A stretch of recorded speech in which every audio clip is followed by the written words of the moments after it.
minds. So, you know, if you look at it from a political standpoint, this is clearly, or at least it seems to be clearly, a liberal versus conservative bill, when it shouldn't be. This should be, is this right for Canada or is it not right for Canada?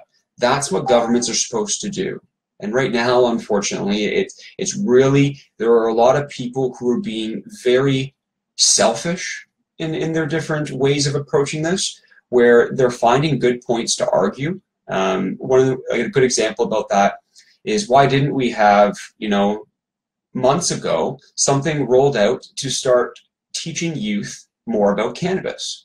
I mean, at the end of the day, come on, we've all been teenagers before. If you're a teenager and you don't know about cannabis, I mean, you were locked in a closet your entire life. We all know about it. It's just like alcohol, it's just like cigarettes, in the sense of we know what it is. And unfortunately, for a lot of teenagers, they know where to get it. The black market. They're not getting it from LPs. They're not medical. They don't have their medical license. They're not getting it from a place that's actually making top-tier cannabis. They're making medicine. They're getting it from a drug dealer at their high school, who could be a teenager, some other guy who doesn't have their job. That's where they're getting their cannabis. So one of the points I want to touch up on was this whole, you know, idea that by making sure you push back C-45 so that you have all the proper wording and all the proper education and all these different things, for every day that you're pushing it back is another day you're allowing the black market to be supplying those exact same youth that you're saying you're trying to protect.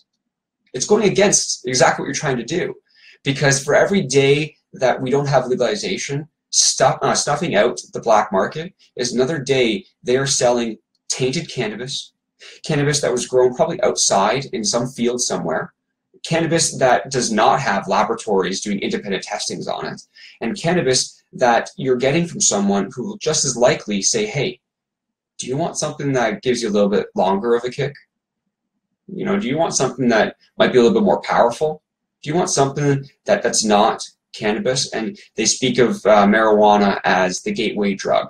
No, it's not. The dealers are the gateway people. They're the ones they're getting it from. I've used this analogy several different times. If you're going to the LCBO and you're grabbing a nice bottle of wine, when's the last time you've gone to the cashier at the end? You know, they say, do you have any air miles? They ask all the questions, and they look at you like, hey, do you want some ecstasy? Never. And if you have, that person probably shouldn't be working there. You know, that doesn't happen. That's why when you regulate something that should never have been illegal in the first place, that's an opinion of mine. When you regulate it and you tax it, you're not only getting tax revenue for your government, you're finding other ways of putting money back into infrastructure, putting money back into all these other aspects that a society needs, but you're snuffing out all of these, you know, backdoor drug dealers where they're the ones giving cannabis to youth, to teenagers, 14, 15, 16-year-old, whatever it be, because that's their only access to it.